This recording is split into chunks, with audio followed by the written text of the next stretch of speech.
ఎన్నికల విధులు నిర్వహించే ఉద్యోగులకు కనీస మౌలిక సదుపాయాలు కల్పించేలా ఎన్నికల కమిషన్ చర్యలు చేపట్టాలని JAC of BC SC ST minority employees teachers workers chairman Ketha Srinivasarao కోరారు. కాకినాడలోని ఒక ఫంక్షన్ హాల్లో JAC of BC SC ST minority employees teachers workers కార్యవర్గ సమావేశం జరిగింది.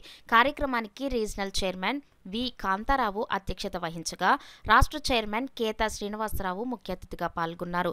కార్యక్రమంలో కాకినాడ జిల్లా నుండి తిరుపతికి బదిలీ అయిన సుమిత్రను అసోసియేషన్ సభ్యులు ఘనంగా సత్కరించారు. ఈ సందర్భంగా కేతా శ్రీనివాసరావు వి కాంతారావు మీడియాతో మాట్లాడారు. ఈ కార్యక్రమంలో JAC state associate chairman V Maheswararao, state deputy secretary general T Eswara Bhavani, regional జిల్లాల co chairman MV Ramana, Chittoor జిల్లా co chairman M Sumitra, organising chairman A Rajesh, Kakinada జిల్లా డిప్యూటీ సెక్రటరీ జనరల్ రాములయ్య తదితరులు పాల్గొన్నారు. ఎక్కడైతే ఈ ఎలక్షన్ జరిగే ప్రాంతాలు కార్యాలయాలు ఉన్నాయో అక్కడ వీళ్ళపై ఈ బాత్రూమ్స్ అని కరెంట్ సదుపాయం అనేది కల్పించాలని చెప్పేసి గౌరవనీయులైనటువంటి ఎలక్షన్ చీఫ్ కమిషనర్ వారిని మరియు 26 జిల్లాల కలెక్టర్ల వారికి కూడా మేము జేఏసీ ద్వారా తెలియజేసుకుంటున్నామండి.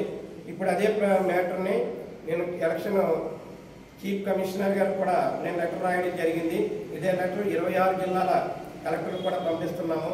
మరొక్కసారి విన్నపం అండి, ఎలక్షన్ డ్యూటీకి వెళ్ళినటువంటి వాళ్ళకి మాత్రం టాయిలెట్స్ కరెంటు కంపల్సరిగా తాత్కాలికంగా అయినా సరే ఏర్పాటు చేసి ఈ ఎలక్షన్ డ్యూటీ వాళ్ళకి తగు రక్షణ కల్పించవలసిందిగా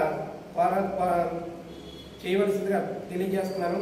అదే కొన్ని శాఖల్లో మరి మండల స్థాయి అధికారులు, డివిజన్ స్థాయి అధికారులు ఉన్నారు. వారి ఆధిపత్యం ఎక్కువైపోయింది కింద స్థాయి ఉద్యోగుల మీద.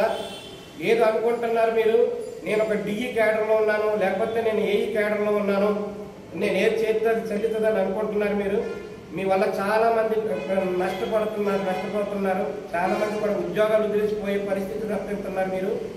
అటువంటిది ఏదన్నా సరే ఇంకొక సంఘటన కానీ జరిగితే మేము మీరు ప్రిన్సిపల్ సెక్రటరీ గారి స్థాయిలోకి వెళ్ళి మరి మీ మీద చర్యలు తీసుకునేలా చేస్తామని చెప్పేసి ఈ సభాముఖంగా తెలియజేస్తున్నాను.